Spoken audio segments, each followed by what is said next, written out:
Hello everyone, welcome to the Thrive Institute of Education online classes. और आज मैं जो कराने वाला हूँ बहुत ही काम का सिलेबस है। बहुत ही काम का सिलेबस मैं इसलिए बोल रहा हूँ क्योंकि इसका जनरली यूज़ बहुत ज़्यादा है, बहुत ज़्यादा बोला जाता है, चाहे वो रिटन हो या स्पीकिंग वाइज हो, इसका यूज बहुत ज़्यादा होता है, यानी इसका चलन काफ़ी ज़्यादा है। इस चैप्टर को समझाने से पहले मैं ये कह देता हूँ, ये चैप्टर थोड़ा सा बड़ा होने वाला है। देखिए, मैं अपनी पूरी कोशिश करता हूँ कि मैं ईजी और छोटे चैप्टर कराऊँ जो आपको जल्दी समझ भी आ जाएँ और आप वो जनरली स्पीकिंग में यूज़ करके अपनी इंग्लिश को जल्दी से जल्दी इंप्रूव कर सकें। पर कुछ चैप्टर्स ऐसे होते हैं जिनके एग्जाम्पल को लेना जरूरी होता है क्योंकि उनके कॉन्सेप्ट कई तरीके के होते हैं। तो ये चैप्टर कुछ उसी तरीके का है जिसमें कई तरह के कॉन्सेप्ट है। अगर आपको एक कॉन्सेप्ट समझ आया लेकिन दूसरा कॉन्सेप्ट नहीं समझ आया तो आप कहीं ना कहीं लैग कर सकते हैं, कहीं ना कहीं प्रॉब्लम क्रिएट हो सकती है आपके लिए, क्योंकि सारे सेंटेंस एक जैसे फॉर्मेट में नहीं बनते। तो कुछ हद तक रूल बदलने पड़ते हैं, कॉन्सेप्ट को हल्का चेंज करना पड़ता है। तो ये चैप्टर कुछ उसी तरीके का है। तो जो चैप्टर मैं आपको कराने वाला हूँ आज, जो चैप्टर काफ़ी काम का चैप्टर है, इसका नाम है एज सुन एज और no sooner than. As soon as और नो सूनर देन, ये दोनों ही चैप्टर बहुत ही काम के होने वाले हैं। तकरीबन सिमिलर फॉर्मेट में काम करते हैं, लेकिन बोलने का तरीका है, रूल कॉन्सेप्ट है, थोड़ा सा डिफरेंट है। तो ये चैप्टर आपको ध्यान समझना है। वीडियो थोड़ी लंबी होने वाली है, लेकिन विश्वास दिलाता हूँ ये आपके बहुत काम आएगा क्योंकि चैप्टर बहुत काम का है। चलिए चैप्टर देखते हैं किस तरह से इस्तेमाल किया जाता है। तो आइए शुरू करते हैं आज के चैप्टर के बारे में। आज जो हम चैप्टर करने वाले हैं इसका नाम है एज सुन एज और नो सूनर देन। ये दो चैप्टर मैं आपको आज कराने वाला हूँ। इसमें दोनों के जो साउंड होते हैं वो तकरीबन सिमिलर ही होते हैं, लेकिन दोनों के यूज़ करने का तरीका बिल्कुल अलग होता है। अब शुरुआत में आपके एज सुन एज से करता हूँ, उसके बाद मैं आपको नो सूनर देन कराऊंगा।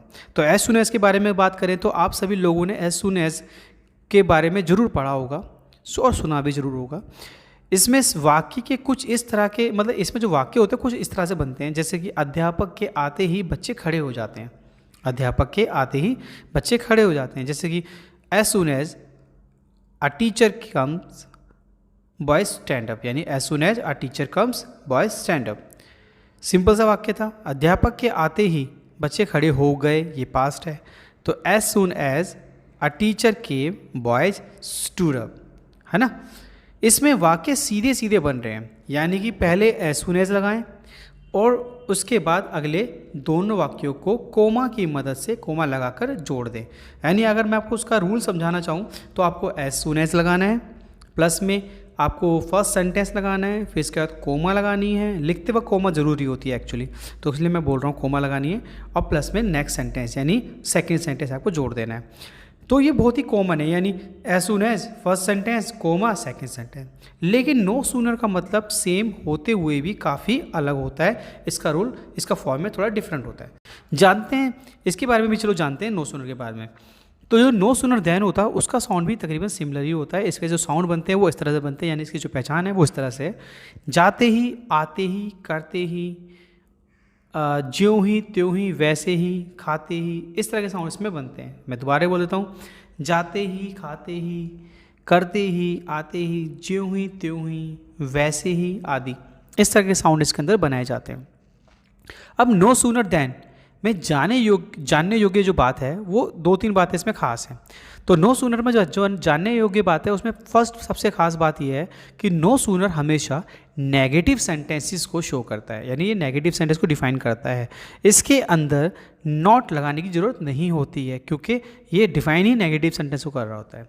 दूसरी बात इसमें जानने की यह है कि एज सुन एज की जगह नो सूनर देन का प्रयोग करते समय प्रारंभ में नो सूनर कहने की तुरंत बाद सहायक क्रिया का प्रयोग किया जाता है। यानी कि जब भी हम नो सूनर जोड़ेंगे तो नो सूनर के बाद हमें कोई सहायक क्रिया यानी कोई हेल्पिंग वर्ब जोड़नी होगी। वो टेंस के अकॉर्डिंग होती है।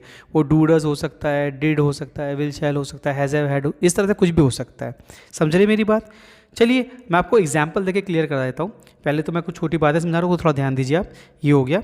और वाक्य के जो ये डू डज यानी जो नो सूनर के बाद जब कोई हेल्पिंग वर्ब जोड़ते हैं उसके बाद जो शेष हिस्सा होता है जोड़ने से पहले देन का प्रयोग होता है।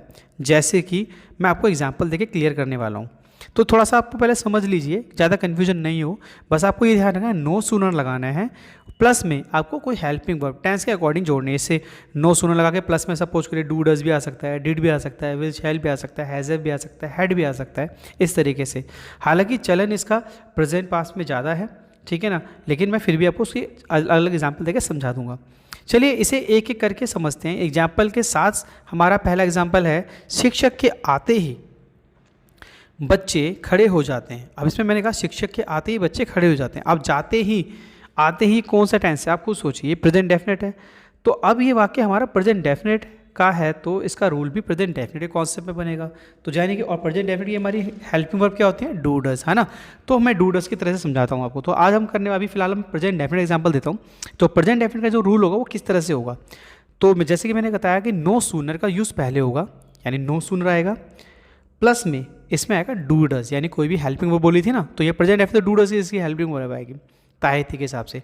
तो नो सूनर प्लस में डू या डज, प्लस में सब्जेक्ट, प्लस में वर्ब की फर्स्ट फॉर्म, यानी जो हमारा सेंटेंस है, उसके बाद देन लगाना है, प्लस सब्जेक्ट, प्लस में वर्ब की फर्स्ट फॉर्म, प्लस में एस या एस, और प्लस में ऑब्जेक्ट।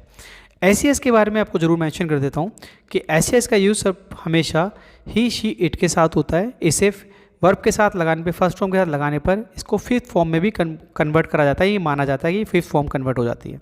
तो कुल मिला के आपको यहाँ पे वर्ब की फर्स्ट फॉर्म लगानी है। अगर ही शी इट आ जाता है तो वर्ब की एस लगा देना, यानी वर्ब की फिफ्थ फॉर्म लगानी है, और प्लस में ऑब्जेक्ट। तो ये रूल हमारा हो गया। एक बार मैं रूल दोबारा मेंशन कर देता हूँ ताकि आपको प्रॉपर एक बार में क्लियर हो। नो सूनर प्लस में डू या डज, प्लस में सब्जेक्ट, प्लस में वर्ब की फर्स्ट फॉर्म, प्लस में देन, प्लस में सब्जेक्ट, प्लस में वर्ब की फर्स्ट फॉर्म, अगर ही शीट हो ऐसे जोड़ देना, यानी फिफ्थ फॉर्म लगा देनी है, और प्लस में ऑब्जेक्ट। तो ये हो गया हमारा रूल इसका। अब ये वाक्य बनेगा कैसे, रूल की मदद से, एक बार इसे भी देख लेते हैं। तो मैंने कहा था कि आते ही सेंटेंस खड़े, सेंटेंस वाला बताया था मैंने आपको। सेंटेंस क्या था हमारा, सेंटेंस था शिक्षक के आते ही बच्चे खड़े हो जाते हैं। तो ये सेंटेंस कैसे बनेगा, तो ये बनेगा no sooner does the teacher come than student stand up, है ना। तो नो सूनर लगाया, उसके बाद मैंने हेल्पिंग वर्ब लगाई, जैसे मैंने कहा था कोई भी सहायक क्रिया आएगी। तो यहाँ पे हमने प्रेजेंट डेफिनेट था इसलिए हमने डू डज का इस्तेमाल करना था, तो डू डज लगाया, प्लस में अगले सेंटेंस जोड़ के देन लगा के अगला सेंटेंस छोड़ा। चलिए और एग्जाम्पल लेते हैं। तुम्हारे डांटते ही वह रोने लगती है, तुम्हारे डांटते ही वह रोने लगती है।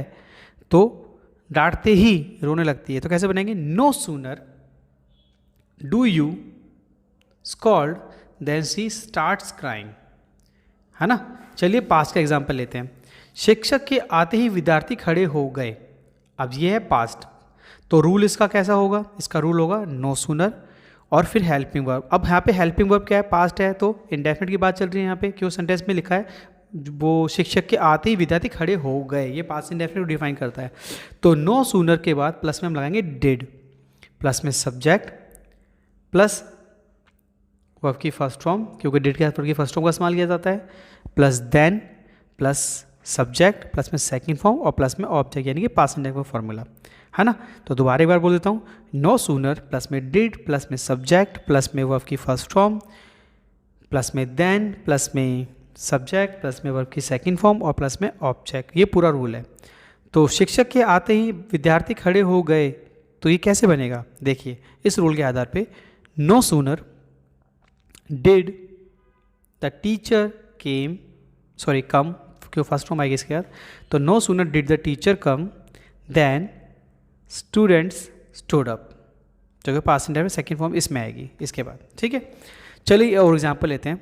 तुम्हारे डांटते ही वह रोने लगी, है ना। मैंने प्रेजेंट में बोला था तुम्हारे डांटते रोने लगती है, तो ताहिती आ रहा था। अब तुम्हारे डांटते ही वो रोने लगी, यानी पास्ट इंडेफिनिट, तो डिड आएगा। तो no sooner did you scold than she started crying, easy, है ना। चलिए इसको फ्यूचर में देखते हैं, फ्यूचर में कैसे होगा। अगर ये फ्यूचर बनाएंगे तो शिक्षक के आते ही विद्यार्थी खड़े हो जाएंगे। नो सूनर विल या शैल आपको यूज़ करना है, प्लस में सब्जेक्ट, प्लस में वर्ब की फर्स्ट फॉर्म, प्लस में देन, प्लस में सब्जेक्ट विल या शैल, वर्ब की फर्स्ट फॉर्म, प्लस में ऑब्जेक्ट। बिल्कुल सही। तो उसका रूल आपने देख लिया। तो सेंटेंस देखते हैं कैसे होगा। No sooner will the teacher come then students will stand up, तुम्हारे डांटते ही वह रोने लगेगी। No sooner will you scold than she will start crying, है ना, इजी।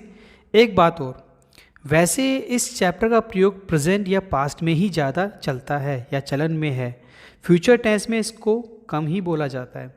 आपको ये याद रखना है कि नो सूनर के तुरंत बाद आपको टेंस की पहचान के आधार पर हेल्पिंग वर्ब लगानी है और उसी के आधार पर सेंटेंस बनेगा। अब नो सूनर के बाद आप टेंस के आधार पे चाहे डू डज लगाएं, चाहे हैज़ हैव लगाएं, चाहे डिड लगाएं, चाहे हैड लगाएं या विल या शैल लगाएं, ये डिपेंड करता है उस सेंटेंस, उस वाक्य के ऊपर वो क्या पहचान डिफाइन करता है। आई होप आपको ये चैप्टर समझ आया होगा, क्लियर हुआ होगा। चलिए आगे बढ़ते हैं। कैसा रहा, है ना आसान चैप्टर?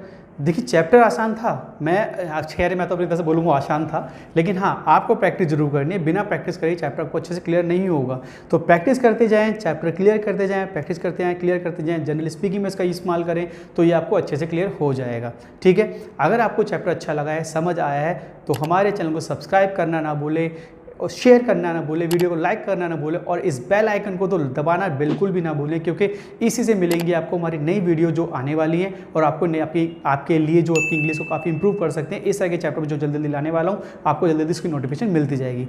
तो मैं जब तक नए चैप्टर लेके आता हूँ, जब तक के लिए बाय बाय।